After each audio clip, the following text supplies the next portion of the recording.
Quando você fala Banco Central independente, não tem nada a ver com interesse privado. Não? Não, absolutamente nada. Tem a ver com a despolitização da moeda. Ou seja, o que é um Banco Central independente? Ele é independente para cumprir a meta. Ele não é independente para fazer o que quiser, para ir passear na floresta com os banqueiros privados. Ele não é independente para isso. Ele é independente das pressões políticas. Passear na floresta é foda. Estão levando para passear na floresta. Então, o Banco Central independente, na verdade, é o seguinte, ele tem uma meta. E ele precisa de independência para cumprir essa meta. O compromisso dele é com a estabilidade de poder de compra da moeda. O compromisso dele é preservar o valor dos salários, preservar o valor das aposentadorias, preservar o valor da poupança.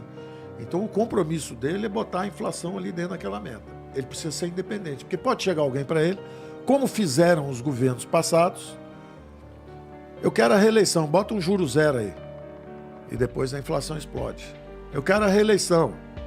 Vende 60, 70 bilhões de dólares de reserva aí para botar o dólar 1,80 artificialmente, para os brasileiros acharem que estão ricos, e eu ganho a eleição. E isso tudo tem efeito retardado. Então a gente bota um Banco Central independente com mandato não coincidente com o da política. Então é o seguinte, o governo dura 4 anos. Na metade de um governo troca o Banco Central. Então ele é obrigado a fazer 2 anos do governo e 2 do outro. Então se ele resolver fazer alguma gracinha aqui, ele mesmo vai colher ali na frente a brincadeira que ele fez. Interessante. E ele é responsável perante a população brasileira. Então a independência é no sentido de despolitização da moeda. Despolitização. Tiramos a política do jogo. Vai fazer o seu trabalho. Independente de quem está no governo ou quem não está. Só um governo com muito compromisso institucional, com aperfeiçoamento institucional, teria coragem de fazer isso. Ninguém fez. Ninguém teve coragem. Todo mundo preferiu ficar mexendo na manivelazinha para ver se tem uma vantagem na eleição. O nosso presidente teve a coragem de dizer, siga em frente. Então, várias demonstrações de compromisso com o aperfeiçoamento institucional. O teto, quando a gente abriu, foi para poder transferir dinheiro para recursos, para estados e municípios, ou seja, não violava o espírito do teto. Quando a gente abriu, foi para salvar uma população ameaçada por uma tremenda crise humanitária e sanitária. Não houve nenhum espírito, tanto que a disciplina fiscal existiu. Nós estamos acabando o governo com a mesma dívida com que a gente começou. O mandato termina igual, e se a gente seguir, segue tudo igual.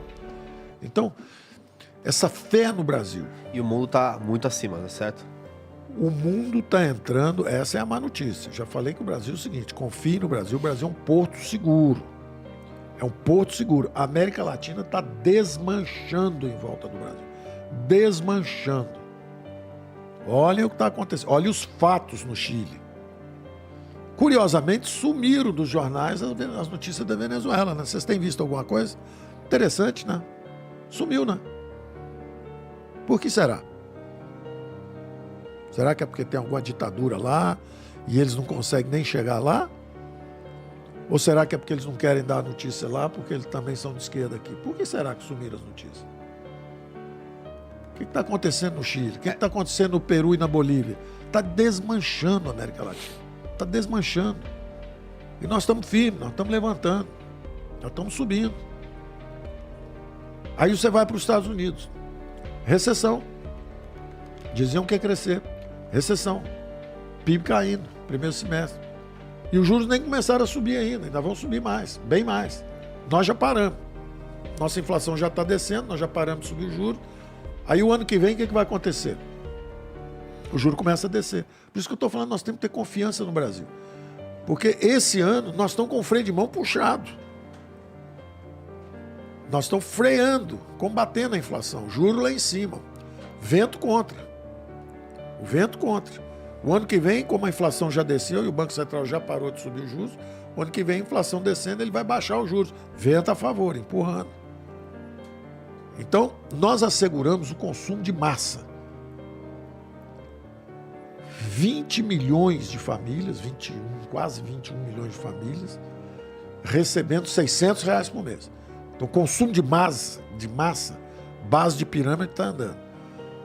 Aí vem os invisíveis, os informais.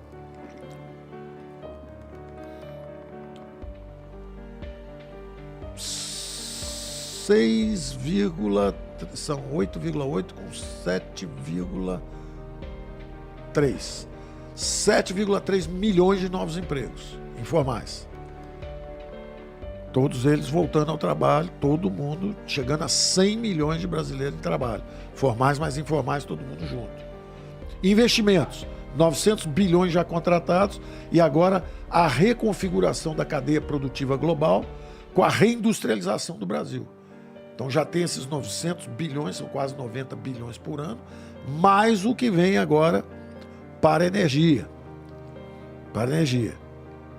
E para alimentação. Mais os acordos internacionais. Agora a União Europeia quer botar a gente para dentro do clube, porque eles vão precisar de alimento e energia nosso. Então, um mundo turbulento, uma América Latina desmanchando e o Brasil altivo, com desempenho e fazendo o seu trabalho. Esses são os fatos econômicos. Essa é a realidade. O resto é política, é barulho, é confusão.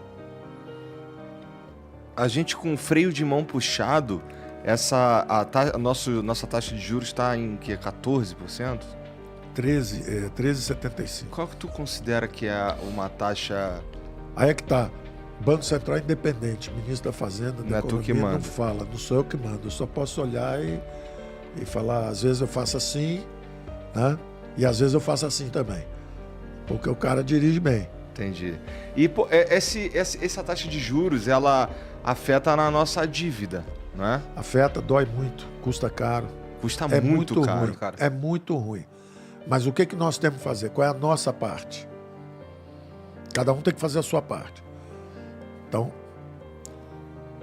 o governo zerou o déficit.